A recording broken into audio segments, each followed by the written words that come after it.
Everybody. I'm Hey Kathy guys. Terrill. Hey, we are live. I have a returning guest with me today. I have Kathy is here from I Love to Be Selling. How are you doing, Kathy? I'm doing great, Jeff. Thanks for having me back. And perfect timing. This is I know. Cyber 5 weekend, so glad to be here. All right. Well, thank you for coming on. So real quickly, in case people don't know who you are, go ahead and introduce yourself. Tell everybody who you are, where you're from, and tell them a little bit about what it is that you do. Of course. So I'm Kathy Terrill. I love to be selling. I'm selling on eBay, multi-channel seller for well over 15 years now. I started very small, honestly, just decluttering my home. My intent was just to sell some things that I knew had value, bring some income into my home because I was home-based for a while to take care of my mom. My background before that is retail. I had done merchandising and displays in big New York City stores for years. And I was on QVC as a Right. product presenter for over 6 years. So I had a lot of retail background, but really my focus at the beginning was just decluttering. And then after my mom passed, I said, let me grow and scale my eBay. Let's do this full time. And that's what I did. And I Uh-huh. found with all the retail knowledge I had from doing brick and mortar here in New York City, and also QVC, because they put you through quite an intense training, Yeah. is that I could grow and scale quite rapidly. And in doing that, sellers started to reach out to me for tips. eBay reached out to me. I was a frequent guest on the eBay radio show, which was the predecessor to their podcast. And I have Right. the podcast, which is their current thing they offer. And then also they asked me to teach live. So I got to teach and present at some eBay Opens, and then started to be invited to other conferences across the United States, like Ecom Chicago, Retail Global, just a bunch of different places. And now I have a membership. So Love to Be Selling Insider. I have an eBay selling membership, and I have a YouTube channel and a podcast, and a free Facebook group. If you're just starting to sell on eBay, come join it, which is eBay Selling, nothing but eBay selling. But I'm thrilled to be here just to share some great eBay selling tips with your audience. All right, cool. Yeah, I have all the links down below in the description if you guys want to follow our guests on YouTube and Instagram. So real quickly, I Yep. looked you up. You were on Law and Order, weren't you? Weren't you on a TV Yes. show one time? So because some Good people memory. recognize you. Tell them how Yes. how that came to be. Well, I was on, so I'm sure everybody knows who watches Law and Orders. There's a bunch of them. So I was on regular Law and Order, what they call regular Law and Order. I was a court stenographer. So if you look in there, I was on quite frequently. And a friend of mine is a stenographer. She taught me how to do it. And it was a skill because they wanted people that really looked like a stenographer, and I actually knew how to do it. I worked on my friend's machine. She taught me how to do it. So I got to chat with Sam Waterston a lot, which was fun because I was in the courtroom a lot. Yeah. And then from there, I got on Law and Order Special Victims Unit with Mirshika Hargitay, which was fun. And the one that most people spot me from on Law and Order Special Victims is a episode called Anchor. And the scene I'm in is with Ice-T, who's great, by the way, and Richard Belzer, also a great guy. And it was about immigration. So it was a big rally, and I was yelling and carrying on. So if you watch the Anchor episode, you'll see me. I'm in I call it my Nancy Reagan suit. I'm in a very upscale lady suit, and I'm screaming and yelling. So you won't miss me if you catch that episode. Okay. Okay, awesome. So how are things in New York City going in fourth quarter? Has the traffic been crazy? Weather been bad? How things been going up there? Actually, weather's been good, and I was actually out today doing some sourcing, which is what I wanted to talk about. All right. Because I know many people when they're sourcing, and I know for myself, listen, when you're first starting, and I recommend this to everybody. So please, if you're just starting, sell your own stuff. Just go through your closets, go through your cabinets. Jeff, I know you're on board with this. You'd be surprised how much stuff you have to sell. Most Americans have well over $1,000 worth of stuff. And I don't mean just clothes. I mean home decor, media. I've sold TV remotes on eBay. So you can sell remotes. Yeah. If something breaks, like I had my microwave break, replaced it. The turntable, if you have a turntable microwave, which I have, if the turntable is still good, mine was, you can sell replacement parts. Your coffee maker breaks, particularly the pod machines. If there's a capsule holder and things like that, all those parts sell. And you're also saving things out of the landfill. So first, start with everything around your house. And even experienced sellers, because sometimes we forget this because we're so busy sourcing, is it's not a bad idea a couple times a year, and right now is a good time to do it. Just do a run around your house, open the closets, go through the drawers. Do you have things that I'm actually doing this with a really nice pair of shoes I have but you know what? I just don't wear them. So sell them on eBay.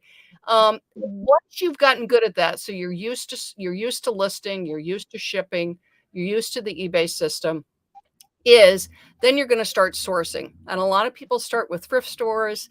They start with consignment stores. They start with yard sales. At least here in the Northeast, it's getting a little chilly for yard sales, but I know in the South, it's still fine for yard sales. But what I wanted to say, because we're going into Cyber 5, which is Thanksgiving today, we're talking on Black Friday, November 24th, but then we're going into Small Business Saturday. Sunday, Poshmark actually calls it Secondhand Sunday. And then Monday is Cyber Monday. Is really look at your local stores. And Jeff, all sizes of local stores. Again, sometimes people will just look at the big chains. So they'll look at Macy's, they'll look at Nordstrom's, they'll look at the brand name stores like maybe a Michael Kors or a Coach store, particularly if you're near outlets. They'll look at that, but don't overlook the little smaller, here in New York, what we call the mom and pops, because they get some kind of deal, maybe from their source of inventory, or they're just going to cut prices. Macy's is the king of this, which is with the doorbusters. And I remember they did this with a really high-end blender, but you'll see Williams-Sonoma will do the same thing. I mean, they all do it. They'll take a well-known brand and they will slash the price on it. So something that would go for $100, $120, they'll sell it for $40. It has to be good enough to get you in the door. Typically, they will limit how many you can buy, so you can only buy one or two. But if you go and look, and I've done this numerous times, and you find that it flips well wherever you sell. I sell primarily on eBay, but let's say you sell on Mercari, or let's say you sell in a Shopify store. But if you go and look and you find that this item sells nicely, that you can more than double your money, and the store isn't that far away from you, or it's sort of on your errands, like I was out erranding today, is grab it and flip it. Look for those Black Friday. Again, you've got Small Business Saturday, and that will be your local stores. They'll do all kinds of deals to get you in the door. I always say it's like here in the spring, summer, a lot of the stores will have somebody out front. The coffee shops do this. The ice cream stores do this. They have somebody out front with samples. And it's little tiny cups of the coffee or the frozen lemonade, whatever it is they're serving, little tiny brownie samples. I was in a store the other day. They're handing out muffin samples. It's to get you in the door. And then once you get in the door, of course, you're going to buy this, you're going to buy that, you're going to browse, you're going to shop. And that's what the stores are doing with these door busters. And they slash 40, 50, because that's the only thing that's going to attract people's attention right now. People are looking for deals.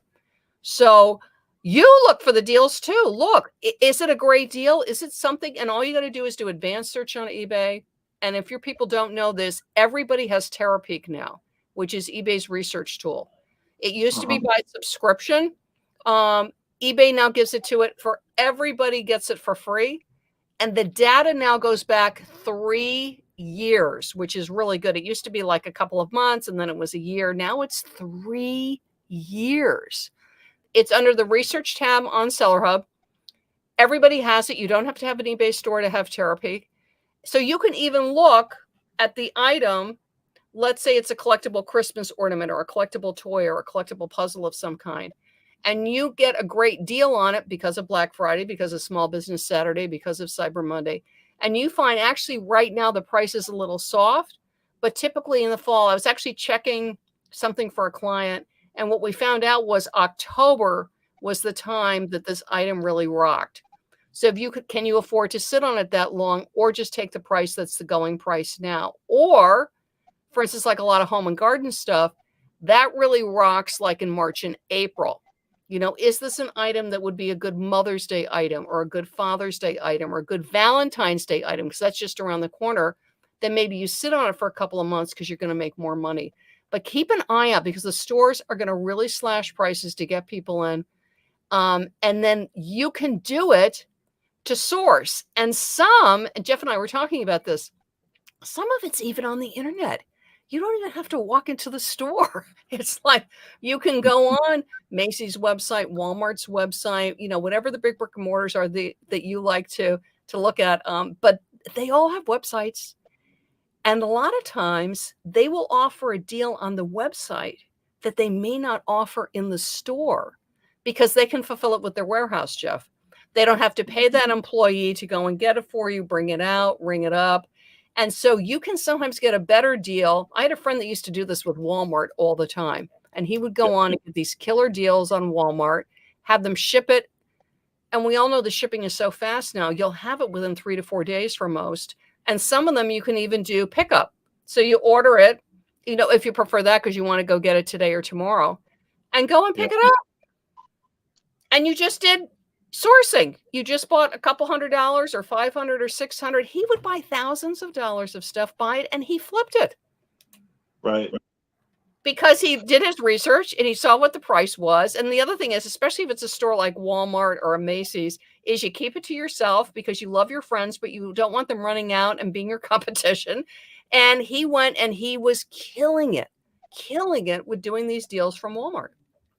Yeah, there's literally merchandise you guys can get from anywhere right now. I mean, thrift stores, yard sales. I went sourcing the other day at a pawn shop. I mean, if you just go out and you look for deals. Great. Yes, that's a good one, Jeff. But a lot of times people overlook brick and mortar because in the past, why were people in thrift shops and why were people in consignment shops? Because they were much less expensive than the retail stores.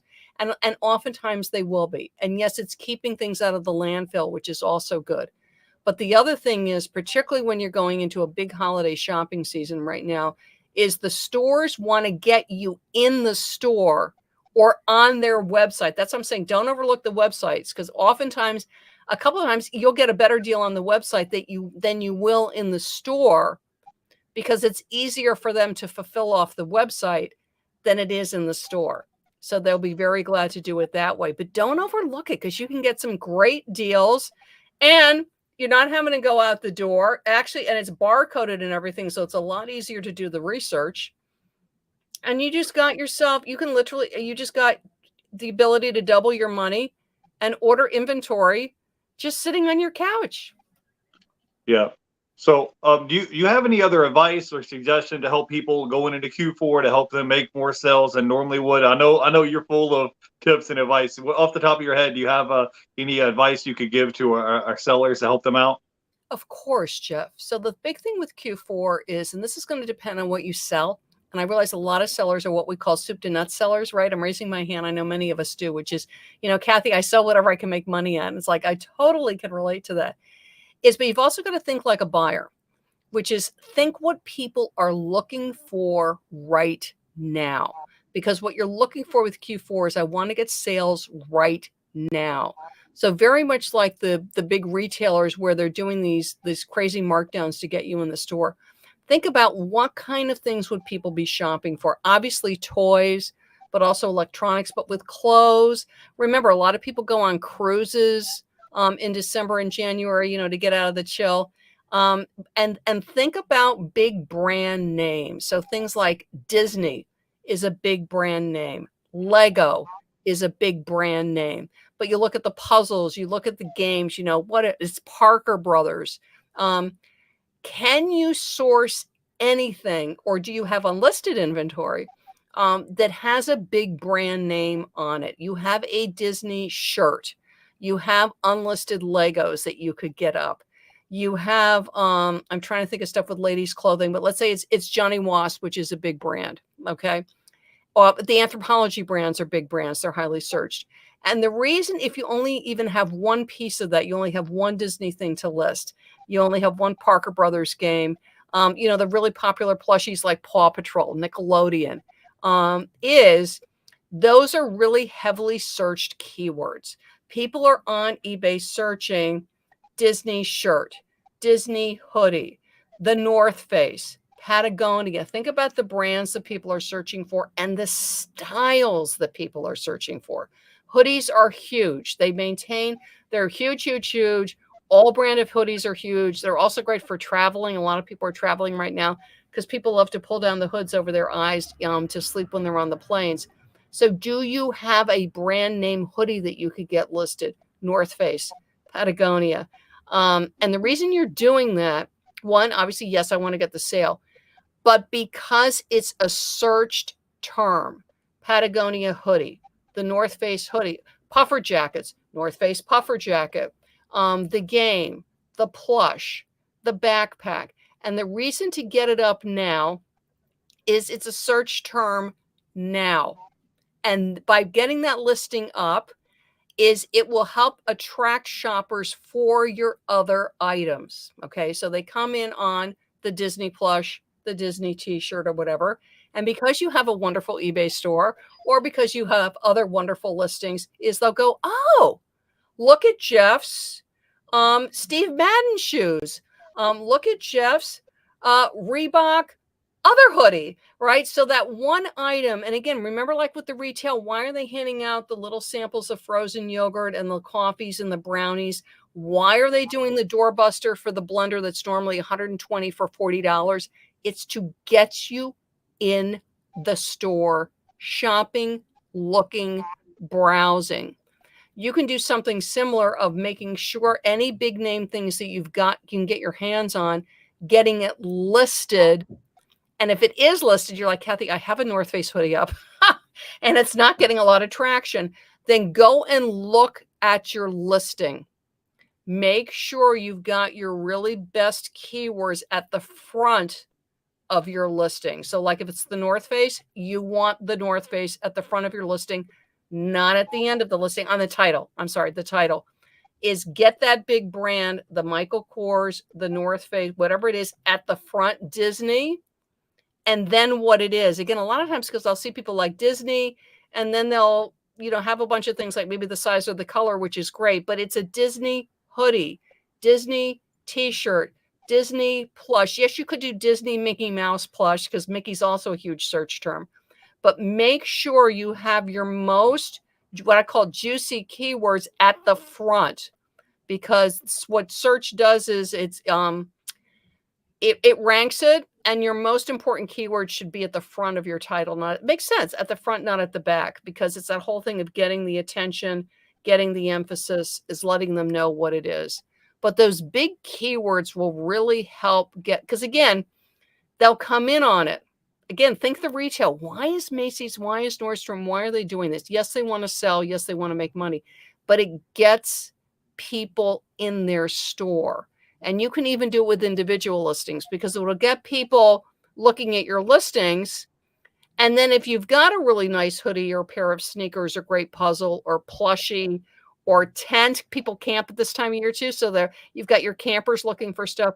They will look at your other items to see if you have other things related to that, similar to that, also that are really pretty, well priced, whatever. But that one that's the really good, the hoodie, the North Face, the Patagonia, the Disney. I mean, think of all the good keywords. If you've got things like Apple products, you've got an old phone that you don't use anymore and it's Apple and you just don't use it because you upgraded and you forgot to sell your old phone. Sell your old phone. I've sold my old phone several times on eBay and they sell fast. Let me tell you, they sell very, very quickly. Is sell your old electronics. Get it out of the landfill, get it out of your drawer. And sell it. Yeah, I've done that before as well. And I'm sure if you look around your house, you'll find stuff that just laying around that you don't need or use anymore. I mean, I've looked around and I might have some extra CDs or DVDs or video games or Blu-rays or VHS tapes or something like that. Video games that you just don't use anymore. You can just go ahead and maybe look at maybe in your attic or your basement or your storage unit and go through it. I'm sure you'll come across a lot of different inventory for sure. And a lot of times with the media, you might look it up. So again, you're looking in advanced search or Terrill, and you might find that it doesn't go for that much money. Let's say it only goes for $7 or $8 for the free shipping, which means you're not making a lot of money. But then look and see if you can group it. Okay. So let's say, because again, we're coming in on Christmas. Let's say you have a handful of Christmas CDs. We'll put them in a lot, easy listening Christmas lot, Bing Crosby, Andy Williams, or it's a little more funky. But again, think about it in lots. DVDs, if you're doing movies, besides the stars, so you got your Brad Pitt lot or your Leonardo DiCaprio lot, is also take a look at the director. Because somebody like Martin Scorsese, he's a searchable term. So would they buy a Martin Scorsese lot, an Al Pacino lot? So don't look at the lead actors, but also look at the director. Alfred Hitchcock lot is, if you're not going to make that much money on a single item, is could you put a couple together? Like maybe you don't have a bunch of Alfred Hitchcock, but you've got 4 or 5 really good horror movies. Great. You just got a horror movie lot, right? Or a murder mystery lot or a thriller lot. So look at the genre. Musicals. I actually had a bunch of playbills because I'm in New York City, Yellow Cab's behind me.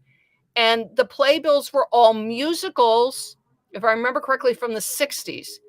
Great. Now, the individual playbills didn't go for that much, but in a lot they sold, and then you use good keywords. And I know my Broadway shows. So you do that. So look at it. And if the single doesn't sell for that much money, can you group it with something else and get more money that way? That works for books. Again, author, genre. Okay. And especially with the books and the DVDs, because you might be making some good money. Look at the edition on it, because that will matter. Is it a director's cut? Is it a first edition? Is it signed? Don't overlook that stuff, because that can really impact the price on your items. Hey, Kathy, I want to ask you a question. Sure. What kind of tips or tricks or advice have you got from going to some of these eBay conventions or meetups that you've been to lately? Because there's a lot of stuff that they tell you that maybe that's coming down the pike, or maybe there's some tips or tricks or advice or things they tell you about in some of these conventions that the general public just doesn't know about yet.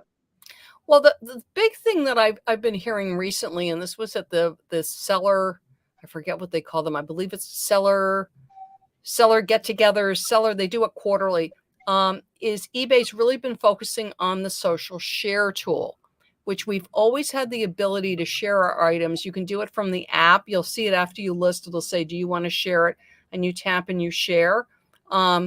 They rolled out the social share tool to eBay store owners. And if you have a store, you're going to look in your Seller Hub on desktop, and it's under your store tab. You'll see, I think it says social. Let me just double check, because I'll look in my store for a second.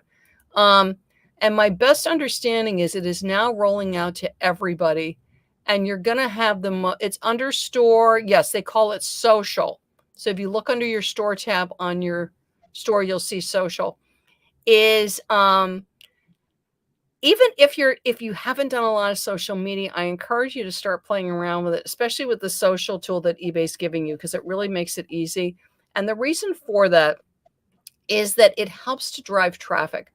You can have a great listing, great pictures, great titles, but basically in any category that you sell on eBay, like the tips I was giving you with listing things that are big brands, because those are very searchable terms that will help get you traffic. The other thing that will help get you traffic is social media, and it doesn't cost you anything. Promoted listings are great. We love promoted listings on eBay, but you're paying eBay to promote your item. And if you're using promoted listing standard, you're only paying when you get the sale. It's not pay per click, it's pay per sale. But you're paying eBay more money on top of your final value fees. I was actually going over this with a new private client who wasn't aware of the fact of how the promoted listing fees stack on top of the final value fees, because they stack. You're paying final value fees and promoted listing fees. And I use promoted listings. I love it. But the great thing about sharing on social, so sharing to Facebook, and with the social share tool, it is a Facebook business page, but you can share to Instagram, you can share to Pinterest, is it costs you nothing to share your products out on social media. And the reason to do it is because people are there. They're on Facebook, they're on Instagram, they're scrolling and they're looking, right? It's the holiday, especially now because they're traveling, they've got their phones with them, they're going through Instagram and stuff, and they'll see your item, they'll see your Disney plush, they'll see your floral shirt, and they go, oh, and they click it and they shop it. And how did they see it? They saw it on Instagram. They saw it in their Facebook feed. And all it did was take you 3 to 4 seconds. I mean, really check out the social tool. It really is easy. And all you had to do with the social tool is you link up your account. So that takes a few minutes. But once it's linked, All you do is create a post. You pull a listing. You know, there's different choices you have. You can pull a store category, you can pull a listing, but let's say you pull a listing. They even have an AI tool. It fills in the description for you. Just click AI, zoop, eBay fills it in for you, zoop, and pin, and you're done. And you're on Pinterest, you're on Instagram, whichever account you've linked up. And it literally, once you get the hang of it, it's, Jeff, it's like 3 seconds, 4 seconds. I mean, if you're going really slow, 10 or 15 seconds, and you're not paying any additional fee. It's a free tool. Like TerraPeak's free now to everybody. The social, it costs you nothing to do it. And it's pushing your listing out on social media. And people are there. You know this. Right. They're on Instagram. They're on Yeah, Facebook. I follow a guy on Instagram, and he sells a lot of video games, and I'll come across his feed, and he'll have a video game posted on his feed, and it'll say, you know, $40 shipped or whatever, and it would be some video game that he's trying to sell. So, I mean, I definitely, if you just think outside of the box, you can kind of drive traffic in there. Another thing I was going to mention is if you use Markdown Manager on your eBay store, you can put your items on sale, you know, for Black Friday through Cyber Monday, put it on sale 10 or 15% off. And then what it'll do, it'll say, instead of saying $19.99, there will be a slash through it, and maybe it'll be $17.99 or something. And then that way it'll get the customer's attention and say, oh, this item is on sale, and maybe help drive traffic to your store that way as well. It's a great, great tip. And it shows slash pricing, which people are used to, right? Because you shop in any kind of store, you shop on the internet. When we say slash pricing, it's that red slash that goes through the price, so you can see what it's marked down to. And you're doing good. But I was going to say, Jeff, honestly, with the Cyber 5 weekend, people are really looking, do as deep a discount as you can without giving things away. And one thing you can do, Jeff, is go through perhaps some of your slower moving things that you would really like to see them move. Sometimes you get inventory for free. You know, you were at a yard sale or a retail store, gift with purchase. They just handed you some stuff for free. I've had that happen. So you can afford to really mark some things down. And just like getting some things with big keywords, just like handing out the free samples at the door, is mark down a few things. Again, using the Markdown Manager sale event tool that you have in the store. And that's under marketing, and it's under promotions. And be like the brick and mortars. Do some things at 40% off. But again, do things that you can afford or things that you got for free. Again, why? Just like Jeff said, it has that slash through it. People notice that in search. It helps to get you traffic and bring people in. And especially if it's something that it's been sitting there for a year, year and a half, 2 years. I've had some sellers come to me, Jeff. They've had things in the stores 3 years, 4 years. They're like, please, somebody buy this. Can you afford to really slash the price? Of course, you'd like to get whatever you want to get. But if it's been sitting there for a while, now might be the perfect time to really do a deep discount. And if you can't do 40, do 30, do 25. But try to give people something that's going to grab their attention. Yeah, for sure. I mean, if I'm scrolling and I'm looking at an item and there's 10 items listed on eBay and they're all the same price, same condition, and everything else, and one guy is having a sale and it's 10, 15% off, and all the other ones are full price, that's going to kind of get your attention. So, Kathy, tell everybody where they can go and find you at. They can check you out at on YouTube and Instagram. I have all your links listed down below, but let them know where they can go by and check you out. The easiest thing is to go to my website. And it's, if you look at my name, and my website is I Love to Be Selling. And right now I actually have a holiday tip sheet for sellers, and I have tips for sellers with or without an eBay store, because I offer tips for both. And it's the eBay sellers 12 days of Christmas holiday money making tips. It's completely free guide. You just hop to my website, I Love to Be Selling. You can click it and download it. And the tips are all ones that you can literally put to work in a matter of minutes. And again, I have tips with or without an eBay store. I do have a podcast, Kathy Terrill, I Love to Be Selling. You'll see the link on my website. I also do have a YouTube channel, Kathy Terrill, I Love to Be Selling. I'd love you to come and subscribe and watch my YouTubes, besides Jeff's wonderful YouTubes. Yes, Appreciate it. and it really, you guys have questions, you just comment under my YouTubes. You can ping me through my Facebook business page. I'm very, very, and you can also, I'm on Instagram, Kathy Terrill, I Love to Be Selling. You're welcome to DM me. I love helping sellers. This is a money-making time for us. And I encourage you is use some of the tips that Jeff and I talked about to bring traffic. You got to get the traffic. You've got to get the traffic. And there's a lot of competition out there, but you can do it. And there's a ton of tips and things you can do that are free, that cost you nothing, that will bring you traffic. And my 12 Days of Christmas tips will help you with that. Okay, awesome. Now, Kat, do you have anything else that you have any upcoming events or any goals or projects or anything else that you have coming up for maybe this year or next year for 2024 that you're kind of working on, or something you got on the back burner that you haven't kind of talked about yet? That's so interesting you said that. I have a workshop coming up, but not till February. And it's going to be around a Valentine's. I love my eBay selling theme. So keep an eye out. I'll be putting out more information about that in the middle of January. But honestly, Jeff, this time of year is such a busy, busy, busy time for my sellers because I have private clients. I do have my members that I really double down on serving them, and just really, really, really ending 2023 just strong and well. And all the tips that I shared with you are absolutely the kind of thing that's going to make 2023 a great, great, great sales year for you on eBay. Okay, awesome. Well, hey, thank you for jumping on and hanging out with us today, talking about eBay, and hopefully we'll have you on again sometime, and we'll get to chance to sit down and catch up with you and see how things are going. So, do you have any final thoughts or words of wisdom you could leave our audience with? I was going to say, have a good time. This is such a busy time of year, and also it's a time where there's a lot of family and friend visiting, and you're shopping yourself for your family and friends for the holidays. Is make sure you take time for yourself. And do things to make your selling and your shipping as pleasurable as possible. I love holiday music, so I play lots and lots of Christmas holiday music while I'm packing my sales. So I'm saying is don't forget to have a good time during this. Right. It's a very frenetic, crazy time of year, and whatever that looks like, playing music, walking away from your desk for 5 minutes and dancing around the living room. I'm just saying, wearing funny hats. I put Santa hats on sometimes when I'm packing and shipping. Is have a good time, because that's why we're doing this. It's why I started selling, was that I could have control over my schedule, that I would be my own boss. Is remember why you started selling and have a good time. Okay, awesome. Well, I just want to give a shout out to a few people in the chat. I want to say hey to Harry Humpstone and Anytime Picker that was here in the chat. If you guys have questions for our guests, go ahead and follow our guests. All the links are going to be down below in the description. You can follow our guests on YouTube and Instagram, and we'll catch you guys in the next video. So next time, you guys have a great, great holiday and have a great, great weekend. We'll catch you guys in the next video. We'll see you guys later. Bye, guys. Bye-bye, everybody.